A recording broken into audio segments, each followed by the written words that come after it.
আপনি যে রোজাটা তৈরি করেছেন, এই রোজাটা কেমন বা কি, এটা কেমন করে বুঝবো? আমার আল্লাহ বলছেন, গোলাম রে, তোদের জন্য সব আমি যেটা বানিয়েছি, এটা একটা ডাইস, এটা একটা ফর্মা, এটা একটা আপনার কিনা তোকে মুত্তাকি বানানোর ফর্মা তৈরি করেছি। হে আমার গোলাম, রোজাটা কি বলা হয়? সুবিসাদিকের আগে, অর্থাৎ সাদা করে বোঝানোর জন্য বলছি, ফজরের আজানের আগে তুই যত পারবি লোড করে নিবি, খেয়ে নিবি, পান করে নিবি, আর সূর্য ডোবা পর্যন্ত তুই পান করতে খেতে পাবি না। এরই নাম সওম,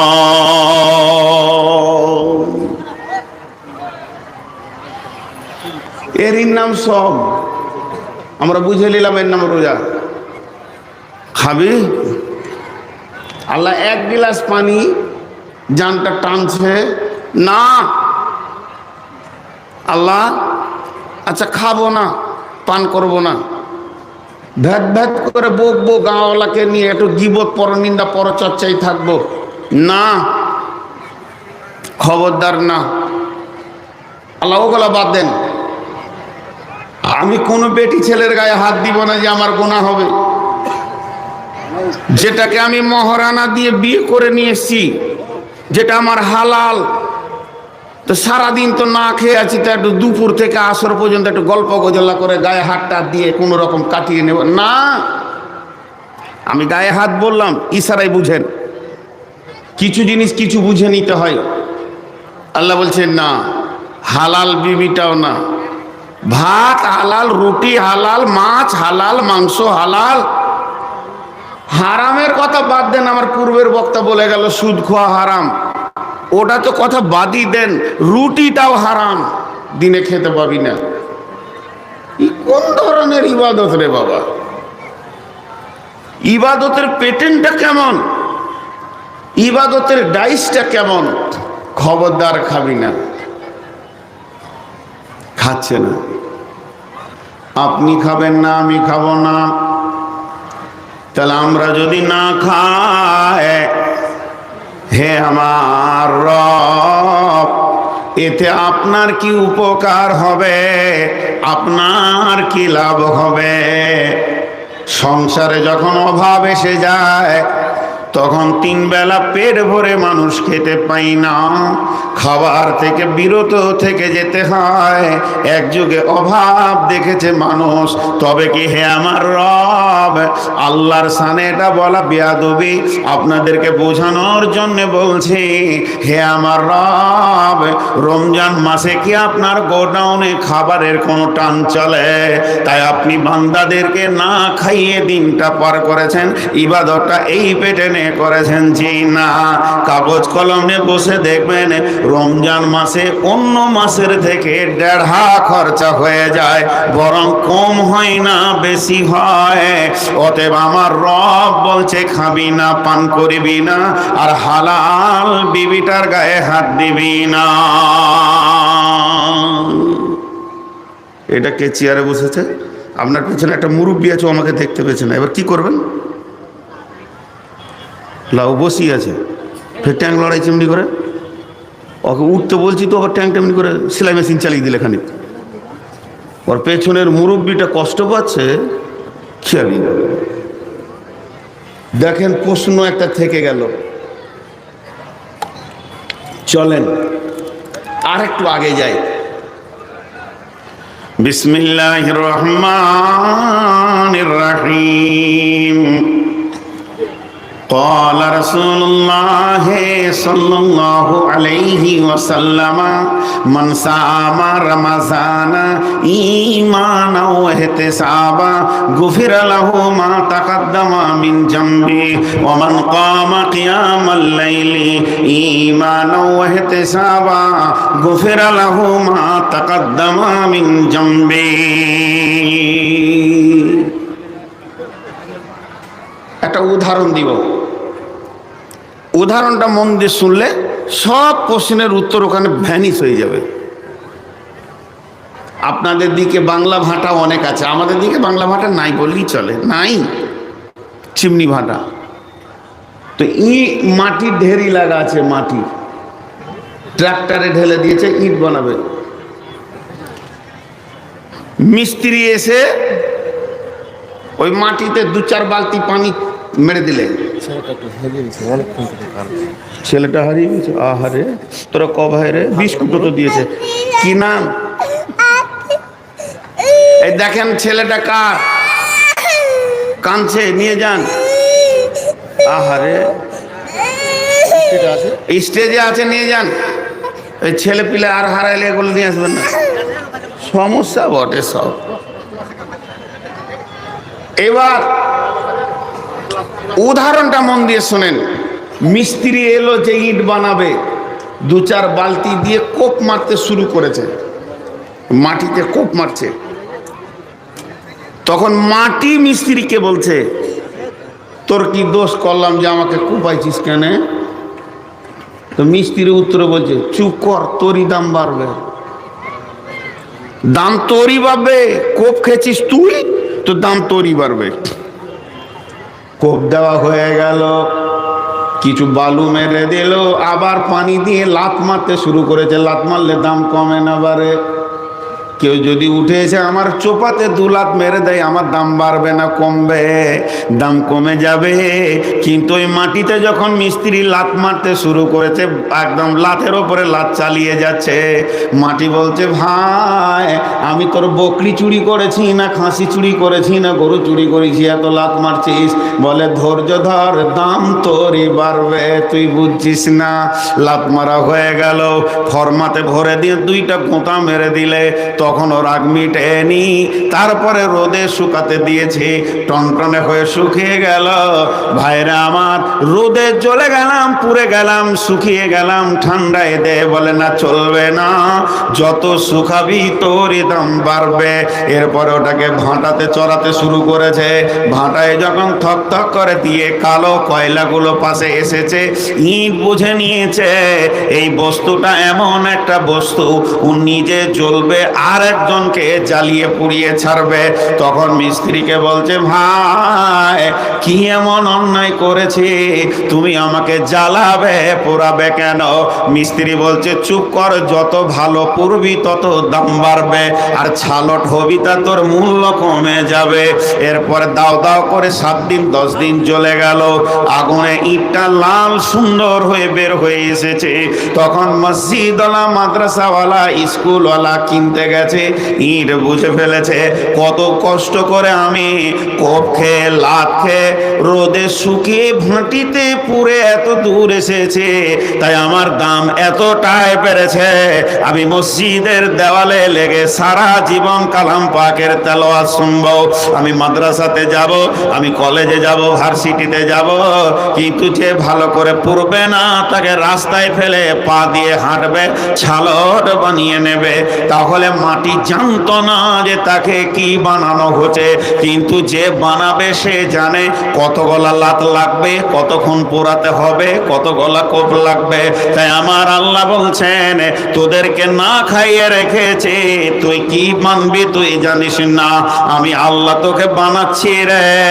ধৈর্য ধরে থাক, ভোগ লাগবে তাও খাবি না, পিয়াস লাগবে পানি পান করবি না, মনের বাসনা আসবে স্ত্রীর গায়ে হাত দিবি না।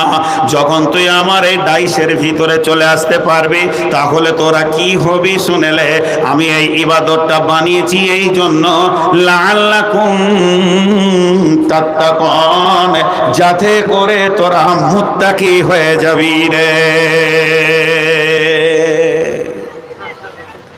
আমি রোজাকে এমন ফরমা তৈরি করেছি তোদেরকে মুত্তাকি বানানোর জন্য করেছি, তোরা হবি না আমি বানিয়ে লিব, তোরা হবি না আমি বানিয়ে লিব। জি, কিছু ট্যালেন্টেড শিক্ষক আছে যাদের কাছে বহু শিখার আছে। আমার একটাই মেয়ে, যখন 3 বছর 3.5 বছর বয়স, প্রাইভেট দিয়েছিলাম ওকে একা। যিনি পড়িয়েছেন তিনি দুনিয়াতে নাই, অনেক বড় শিক্ষিত মানুষ, ভালো শিক্ষিত মানুষ ছিলেন, চলে গেছেন। তো একদিন আমার মেয়ের সঙ্গে ও কথা বলছে আর আমি শুনছি, আমাকে বললো 2টা সিলেট লাগবে, তাই দিব, 2টা সিলেট লাগবে তো দিব। তো একটা সিলেটে ও লিখেছে এ, আমার মেয়েকে বলছে আজকে পড়াশোনা হবে না, ম্যাজিক খেলা চলবে, খালি কে জিততে পারে কে হারতে পারে। আমি ছেলেটা কি লিখবো তোমাকে বলতে হবে, আমি লুকিয়ে লিখছি। লুকিয়ে লিখছে না, ওকে একটু টাড়া করে দেখাইছে যে উল্টিয়ে দিলে ছেলেটা। তখন আমার মেয়েটা বলছে বলতে পারবো এটাতে এ আছে, মানে ওকে এ বলাবে। তো মাস্টার বলছে এ আছে, এটা তো শুনবো না, কি আছে তোমার সিলেটে লেখো তো। বাচ্চা ছেলে তো খেলে খেলে খেলে খেলে খেলে এত সুন্দর করে ওকে শিখিয়েছিল। ট্রেনিং প্রাপ্ত শিশু, ট্রেনিং প্রাপ্ত মানুষ ছিলেন। তুই যে 2 ঘন্টা পড়ছে এটাও ভাবতে পারতো না। তো আল্লাহ তাবারক ওয়া তাআলা বলছে তোদেরকে আমি মুত্তাকি বানাচ্ছি, তোরা ভাবতে পারছিস না, আপার লেভেলের একটা গ্রেট মাল তৈরি করছি আমি। এর জন্য রোজাকে এইভাবে বানিয়েছি।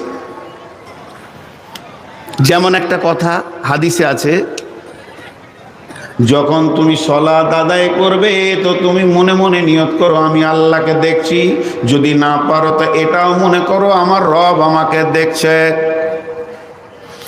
সালাত আদায় করার সময় তুমি নিয়ত করো যে আমার রবকে আমি দেখছি, যদি তাও অত বড় আপার লেভেলের না হয় তোর থেকে লোয়ার পার হতে নিয়ত করো আমার রব আমাকে দেখছে। এটা হচ্ছে সালাতের ভিতরে মনের অবস্থা রাখতে হবে। আপনি ভুলে যাবেন, আমি ভুলে যাব, এর জন্য আমার নবী সালাতের ভিতরে তাকবীরগুলো এমন করে ফিটিং করেছে যাতে করে ওই যা ভাবটা, মনের ভাবটা যেন ভেসে ওঠে। সালাতের তাকবীর কি? আল্লাহু আকবার, আল্লাহু আকবার, আল্লাহু আকবার, আল্লাহু আকবার, আল্লাহু আকবার, আল্লাহু আকবার, আল্লাহু আকবার, আল্লাহু আকবার। সালাতের যত রুকুন চেঞ্জ করবেন খালি আল্লাহু আকবার শব্দ বলতে হবে, অন্য তাকবীর চলবে না। কিন্তু রুকু থেকে ওঠার সময় নবীজি আল্লাহু আকবারটাকে সরিয়ে দিয়ে একটা নতুন ভাষা দিয়ে দিলেন, সামি আল্লাহু লিমান হামিদাহ। তার মানে এটা বান্দা বলছেন সামি আল্লাহ, আমার আল্লাহ শুনছেন, হুলিমান হামিদা, সামি আল্লাহ, আমার ওই আল্লাহ শুনছেন। কি শুনছেন? লিমান হামিদা, আমি তার যা প্রশংসা করছি। তার মানে প্রতি রিকাতে একবার করে আল্লাহ হাজির আছে, আমরা জবান দিয়ে স্বীকার করি।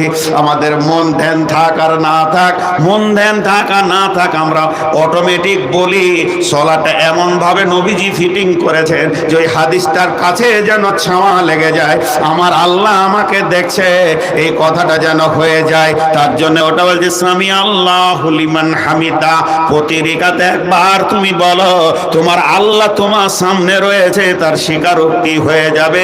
আর তুমিও বিশ্বাস করো যে আমার আল্লাহ আমার সামনে শুনছে, তাহলে সালাতটা কবুলিয়াতের প্ল্যাটফর্মে পৌঁছে যাবে। ওই রকম আমার রব এই সমকে রোজাকে এমন ভাবে সৃষ্টি করেছেন, এর প্যাটার্নটা এত সুন্দর করে বানিয়েছেন, এই গলিতে যে ঢুকবে, এই জাইসে যে ঢুকবে, তাকে নতুন করে মুত্তাকি হতে হবে না, সে অটোমেটিক মুত্তাকি হয়ে যাবে। আমার ভিতরে যোগ্যতা আছে, আমাকে খুঁজে বের করে দিচ্ছে কে? আল্লাহ। যোগ্যতা খুঁজে বের করা, আমার ভিতরে যোগ্যতা আছে, আমাকে খুঁজে বের করে দিচ্ছে কে? না আল্লাহ।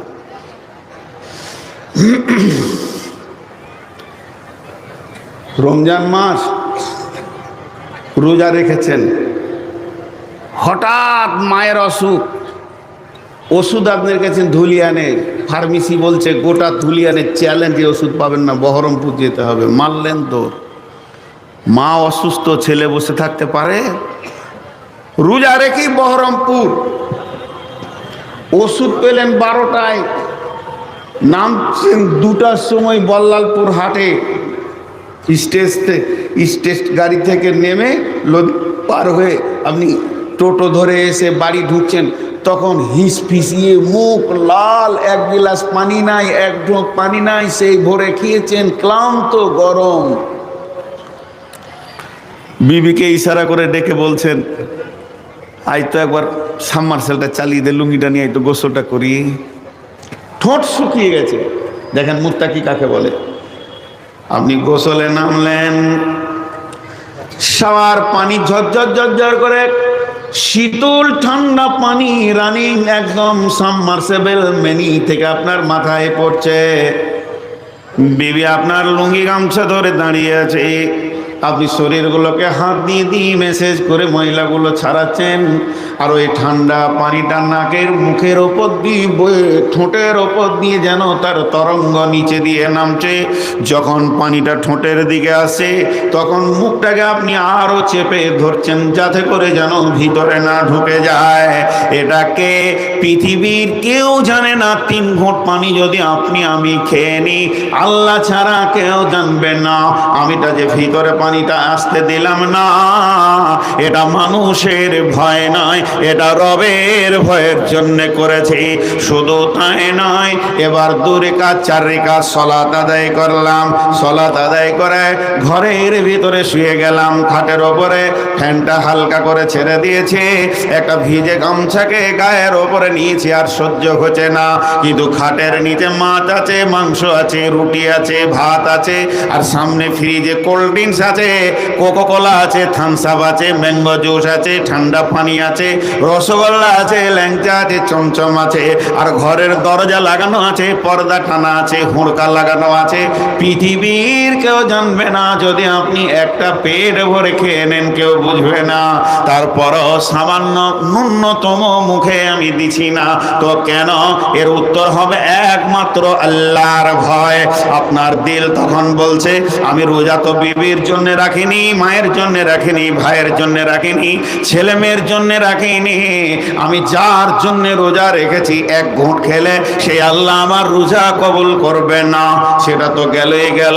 আপনি জওয়ান, বিবিও জওয়ান, 2 জন পাশাপাশি শুয়ে দুপুর বেলায় গল্প করছি, একটু হাসি খেলা করে সময়টা কাটিয়ে নিলাম, কিন্তু মনটা আর আমি গভীরে নিয়ে গেলাম না। কেন? আমার রব মানা করেছে ওই মেয়েটির গায়ে তুই হালাতে রোজাতে হাত দিবি না। তাহলে আমি ভাত থেকে বাঁচলাম, রুটি থেকে বাঁচলাম, মাছ মাংস থেকে বাঁচলাম, কোল্ড ড্রিঙ্কস থেকে বাঁচলাম, পানি থেকে বাঁচলাম। শুধু তাই নয়, নারী থেকে নিজেকে বাঁচালাম। আমার আল্লাহ বলছে এবার তুই কাগজ কলম নিয়ে বসে যা রে বান্দা, আমি তোকে মুত্তাকি বানিয়েছি কি না তুই দেখ। কত সুন্দর তুই পরেজগার হয়ে গেছিস। রমজান মাসে বিবির সঙ্গে একটু হাসি খেলার কথা করে নিয়েছি, রাত্রিতে আমাকে সাহারি খেতে হবে, এর জন্য আমি ভোরবেলায় গোসল সেরে নিয়েছি, কারণ গোসল সেরে আমাকে নিতেই হবে রোজার জন্য সময় থাকলে। তাহলে আমার রব বলছে একটিবার ভেবে দেখ আমি যেমনটা মুসলমান তোদেরকে চাইছি তোরা হয়েছিস কিনা। তাহলে আমার রোজা এমন একটা ডাইস, আমার রোজা এমন একটা ফরমা, এর ভিতরে যে ঢুকবে সেই মুত্তাকি হয়ে যাবে।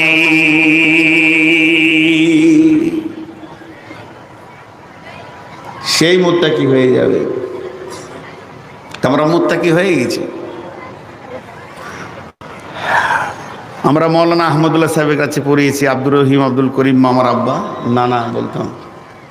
তো ওনার কাছে কোনো সবক যদি শিখতে যেতাম, ধরেন কথার জন্য বলছি, ছেলে বাচ্চা অবস্থায় পড়েছি ওনার কাছে, একবারে শিশু, আলিফ বা পড়েছি, আলিফ বা তা সা পড়েছি। তো কায়দা বুগদাদি পড়তাম তখন আমরা।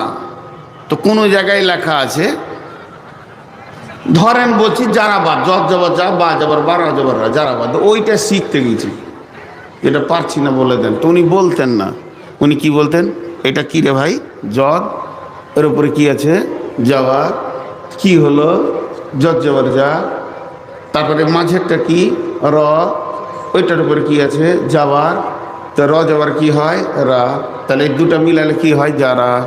আর এটা কি আছে, বা, এর উপরে কি আছে রে ভাই, জবর, তো বা জবর বা, তো কি হলো, যারা বা। বিশ্বাস করলে বলতো আমি বললাম না তুই বললি, আমি বললাম না তুই বললি, আমি নিজেই বললাম। তো নিজে কেন চেষ্টা করছিস না? একটু চেষ্টা করবি, আল্লাহ রাস্তা দেবে।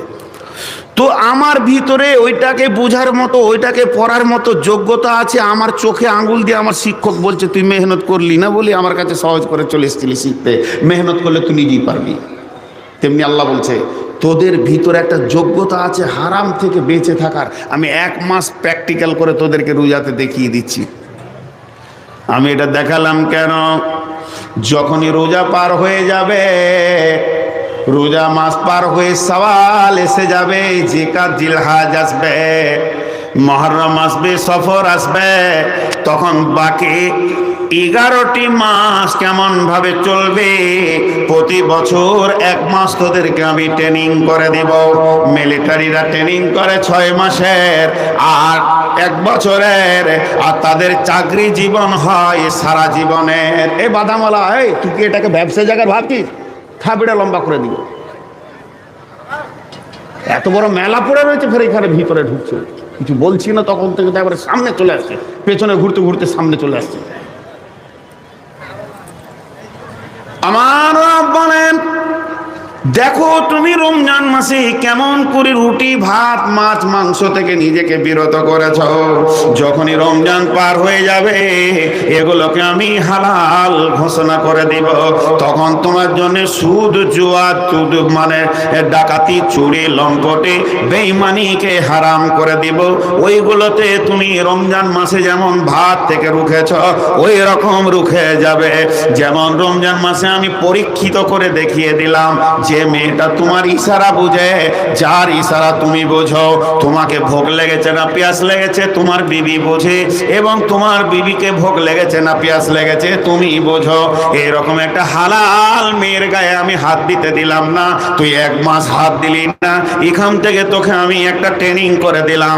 যখন রমজান শেষ হয়ে যাবে বিবিটাকে সকাল বিকাল গালে ধরে চুমা খেয়ে নিবি। খবরদার শালীর কাপড় ধরে টানবি না, প্রতিবেশী মেয়ের কাপড় ধরে টানবি না, কারণ তোকে আমি দেখিয়ে দিয়েছি তোর ভিতরে একটা যোগ্যতা লুকিয়ে আছে, যাতে করে তুই এগুলো থেকে বাঁচতে পারবে। আমি রব তোকে সব দেখিয়ে দিলাম। অতএব হে মুমিন মুসলমান, তোমরা যখন রোজা রাখবে তখন তোমরা মুত্তাকি হয়ে যাবে। ইয়া আইয়ুহাল্লাযীনা আমানু, হে ঈমানদারেরা, কুতিবা আলাইকুমুস সিয়াম, তোমাদের জন্য আমি রমজান মাসের রোজাকে ফরজ করে দিলাম। কামা কুতিবা আলাল্লাযীনা মিন ক্বাবলিকুম, যেমন তোমাদের পূর্বপুরুষের উপর করেছিলাম, লাআল্লাকুম তাত্তাকুন, যাতে করে তোমরা মুত্তাকি হতে পারবে। ফরজটা এই জন্যই করেছি যাতে করে তোমরা মুত্তাকি হয়ে যাবে, পরেজগার হয়ে যাবে। দেখেন আমরা রমজানে সকলে মুত্তাকি হয়ে যায়, তারপর আবার সেটা রাখতে পারি না। এবার হাদিসটা একটু বলে নি। বিশ্ব নবী বলছেন রোজার ব্যাপারে, আচ্ছা তোমরা বসবে কখন? ওই ওই তোমরা ওই টিপির টিপির করবে তো বসবে কখন? না তোমাদেরকে 1 ঘন্টা ছেড়ে দেবো, চুপ করে থাকবো?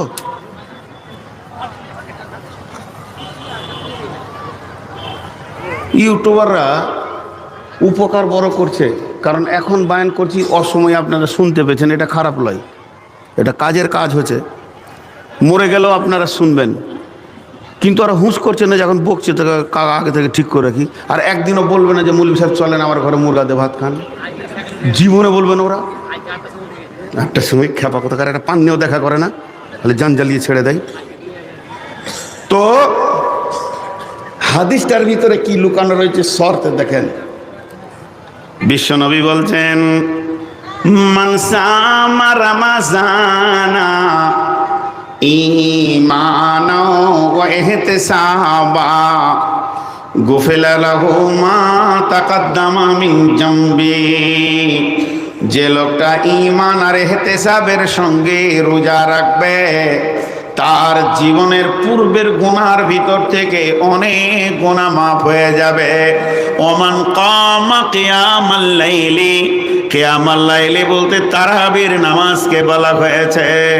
যারা রমজান মাসে তারাবির নামাজকে ঠিক মতো আদায় করে নেবে, গুফিরা লাহু মা তাকাদ্দামা মিন জামবি, তার পূর্বের গুনাহগুলির ভিতরে অনেক গুনাহ মাফ হয়ে যাবে। কোন কোন মুফাসসিরের মত পূর্বের গুনাহ সমূহ আল্লাহ মাফ করে দিবে। হাদিসটা জয়ীফ না সেই বলে না, ও মৌলানা নাই চলে গেল কথা। তাহলে এটা সেই হাদিস বলা হয়েছে বুখারীর। আমি ভাবছি মৌলানা চলে গেলেন, খেতে গেলেন নাকি? আচ্ছা, তো এটা হচ্ছে সেই হাদিস। এখন আপনাদের সঙ্গে আমার একটা প্রশ্ন, রমজান মাসে রোজা রাখবো, জীবনের গুনাহ মাফ, ভেজাল চুকে গেল, সারা বছর আবার চুরি বাটপাড়ি করবো, রোজা রেখে নিব। কথাটা বোঝাতে পারলেন কিনা? রমজান মাসে রোজা রাখলে যদি জীবনের গুনাহ মাফ হয়, এই যদি শব্দ ব্যবহার করলে গুনাহ হবে, কারণ রসুল বলেছেন মাফ হবে তো হবেই। আপনার আমার এখানে মন্তব্য কিছু ঢোকানো যাবে না। আমি রমজানের 30টা রোজা যেমন করে নবীজি রেখেছেন অমনি করে রাখলাম, যেমন করে নবীজি তারাবি পড়েছেন অমনি করে তারাবি পড়ে নিলাম। আমার জীবনের গুনাহ মাফ, কেউ কেউ বলছে, আর কেউ বলছে অনেক গুনাহ মাফ। যাই হোক, মাফ হলো। তাহলে সারা বছর নামাজ পড়ো, জাকাত দাও, সুদ খায়ো না, চুরি করো না, ডাকাতি করো না, জেনা করো না, ব্যভিচার করো না, সাবধানে থাকবে, ডানে বামে যেন গুনাহ তোমার না হয়, এত আমার মানার কি দরকার আছে? আমি সহজ করে যেটা বুঝি, আমার মাথায় যেটা আছে সহজ ভাষা, সেটা কি? সারা বছর চুরি করব, ডাকাতি করব, বেঈমানি করব, লম্পটি করব, সুদ খাবো, লুটে নিব, যা মন যাবে তাই করব, কোটিপতি হয়ে যাব, 2-4টা মার্ডার করব, মাস্তানি করব। আর যেদিন পশ্চিম দিকে রমজানের চাঁদ উঠে যাবে, সুন্দর করে কেয়া সাবান দিয়ে গোসল করে মসজিদ ঢুকে যাব, ফেরেশতা বেনে যাব, 1 মাস আর কিছু করব না, ঈদ করে নিব, আবার বের হয়ে যাব বেঈমানি লাইনে। এটাই আমার হলো বুদ্ধি, কারণ রমজান মাসে সব গুনাহ মাফ হয়ে যাবে। বুদ্ধিটা ঠিক আছে না ভুল আছে? এতগুলো লোক কেউ কথা বলছে, বুদ্ধিটা ঠিক না ভুল? দেখো, আর আগেই বুঝে লিখছে আমার বাইনারা। জি, যুক্তিটা ঠিক আছে, কিন্তু এর ভিতরে রসুল 2টা জিনিস বলেছেন, এটা আমরা কেউ খেয়াল করিনি। রোজাটা রাখতে হবে, ওই রোজার সঙ্গে 2টি জিনিস থাকতে হবে।